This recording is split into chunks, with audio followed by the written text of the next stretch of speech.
The Four Cardinal Virtues. An Educator's Perspective. Carly Mora. Mac 626. December 2, 2012.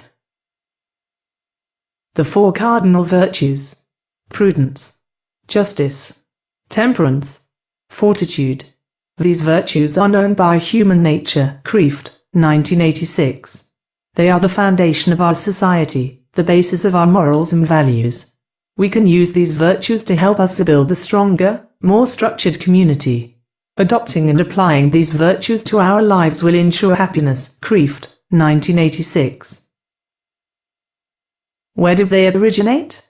The four virtues originated from the Latin word cardo, which means hinge. Baruch, 2010. Baruch refers to these hinges on which all moral virtues rely on. Baruch, 2010. These virtues have gained importance through our society. These virtues not only change our actions and transform our intentions, but they prepare us to make sacrifices when needed. Cornwall and Norton, 3. The four virtues go hand in hand with one another. Whenever one virtue is spoken about, there is an assumption that the other virtues are present. Cornwall and Norton, 3. Virtue 1. Prudence. Prudence refers to the wisdom and knowledge an individual is capable of obtaining. Prudence not only refers to what is right, it also means what is done rightly and done well. Cornwall and Norton, 3. The moral virtues of justice, courage, and temperance are all preconditions of the intellectual virtue of prudence. 3. Prudence informs the other moral virtues with its intrinsic characteristic of the ability to perceive and perform the good that is possible, and not possible, in each situation. 3. Prudence. The first virtue lies at the center of all four cardinal virtues and has a significant impact on the level of integrity a human being obtains. Prudence is not at its best unless it is accompanied by justice, courage, and temperance. Cornwall and Norton, 3. These virtues order our intentions and desires away from calculating one's self-interest, greed, fear, envy. Cornwall and Norton, 3. Virtue 2. Justice. Justice refers to the relationships and level of connectedness among human beings. Justice is a natural search for right relationships that creates a community of work. Cornwall and Norton, 4.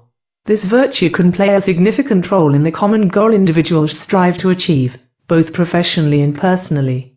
Justice is considered the solidarity of right relationships with other people within an organization. Cornwall and Norton, 4. Justice. A strong sense of collaboration, both in one's profession and personal lives, is a primary factor of this virtue. Justice is an internal capacity of the person to be connected with and give freely to others. Cornwall and Norton, 4. In terms of collaboration, without maintaining this virtue, it would be difficult for employees, co-workers, or personal ties to create a mutual goal. Therefore, according to Cornwall and Norton, justice leads to the moral growth of both the individual and the community as a whole. 4. Virtue 3. Temperance. Temperance is a human being's self-control in relation to their desires that lead to moral goals in life. We desire lifelong relationships, authentic communities, and the opportunity to contribute to the common good. Cornwall and Norton, 6.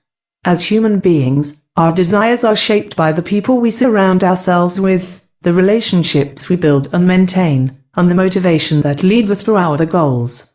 Temperance does not silence our desires. In fact, it channels them into our deeper moral and spiritual desires to serve the common good and God. Cornwall and Norton, 6.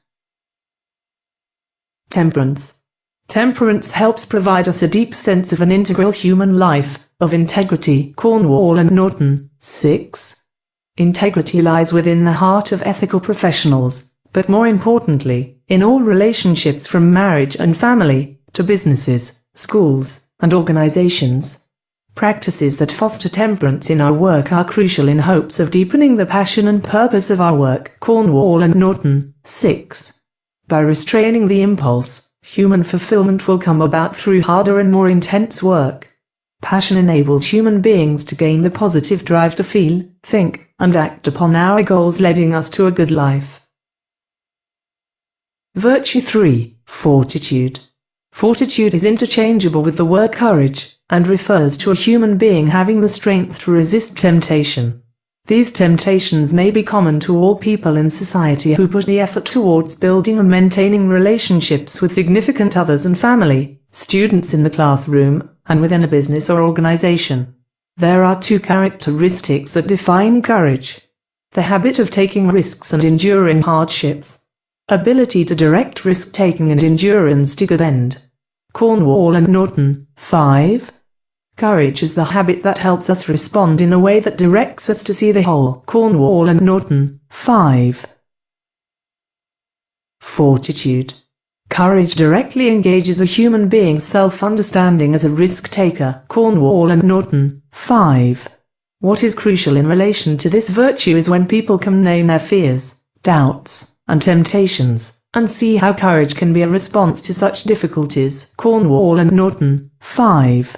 Whether or not an individual places a significant amount of pressure on resisting the temptation or sacrificing something, is primarily based on the importance of the mutual goal they share within their community, organization, school, or business. Fortitude is perfected by its connection to other virtues, prudence, justice, and temperance. Cornwall and Norton, 5. An educator's perspective, prudence. Without adopting the virtue of prudence and applying it within the classroom, the students will lack the opportunity to be challenged each day they come in. It is crucial that educators act before making decisions. Prudent professionals demonstrate clear-sightedness and thoroughness. Johnson and Ridley, 101. If prudence has an enemy, its name is impulse. 103. In any situations regarding students, it is important that educators always weigh out all options before making final decisions. For example, report cards, parent conferences, and assessing students. An educator's perspective, justice. According to Johnson and Ridley, professionals promote autonomy by taking a client-centered stance defined by collaboration. 152. Client-centered approach. Proactive, inclusive, and customized to the specific needs of those you serve. 158. Collaboration hinges on trust within all relationships. 159. To obtain justice within the classroom, educators must first develop a sense of trust within all active participants, including parents, co-workers, administrators, and students. Once the trust is maintained, relationships will foster, and each individual should feel comfortable and confident to collaborate with the educator at any time during the year. An educator's perspective, temperance. Each move the educator makes directly affects the outcome of the entire classroom. Professionals must deliver excellence by refusing to cut corners, or otherwise benefit from substandard work. Johnson and Ridley, 184. Coming into school unprepared reflects on both the educator herself and her students. Honesty is the best policy. 184. Students are dependent on their educators to learn, grow, and model appropriate behaviors and actions. An educator's perspective, fortitude.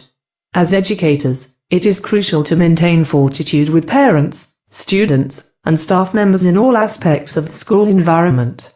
For example, if there is a student experiencing difficulty in the classroom, as an educator it is important that I approach the parent with courage regarding their issue. Providing clear feedback to clients, students, and colleagues is an essential component of professional life. Johnson and Ridley, 169. If we are ethically obligated to promote the best interest of those we serve, then giving honest and helpful feedback is a key component of ethical functioning. 170.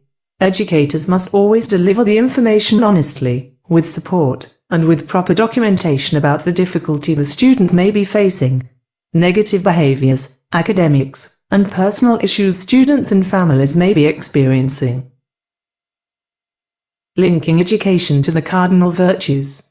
According to Pritchard, the moral education of children has two basic principles. To help children develop their moral capacities as children. Therefore, we should respect them during their childhood and not look too far ahead into their becoming adulthood. 152. to help children develop those moral capacities they will need as adults. 152. Character education programs have been implemented in classrooms over the last few years. Character education programs have specific goals that are geared towards improving peer relationships, academic performance, and higher levels of self-esteem. Cohen, 2006. Linking education to the cardinal virtues. Character education programs come from the basic virtues that are essential for responsible citizenship to help students appreciate their importance. Pritchard, 153. As an educator and in regards to education in the future, many leaps towards developing strong character should continue to be instilled in the school systems.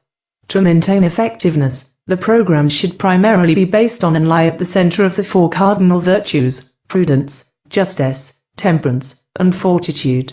Since the development of virtue is a lifelong project, it is not an act to achieve, but a habit to nurture. Cornwall and Norton, 3. References: Baruch, M.K. 2010. Cardinal Virtues. Second Exodus. Retrieved from http://www.secondexodus.com/html/catholic-definitions/ cardinalvirtues.htm. Cohen, J. 2006.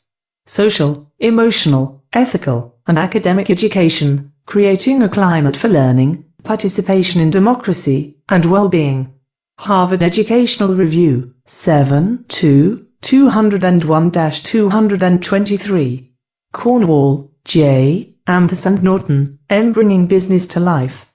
Gospel Light. References: Johnson, B.W., Ridley, C.R. 2008. Elements of Ethics for Professionals. Palgrave Macmillan. Kreeft, P. 1986. Justice, Wisdom, Courage, and Moderation, the Four Cardinal Virtues. Back to Virtue. Ignatius Press. 459-70. http://catholiceducation.org/articles/religionre0017.html. Pritchard, M.S. 2006. Professional Integrity, Thinking Ethically. University Press of Kansas.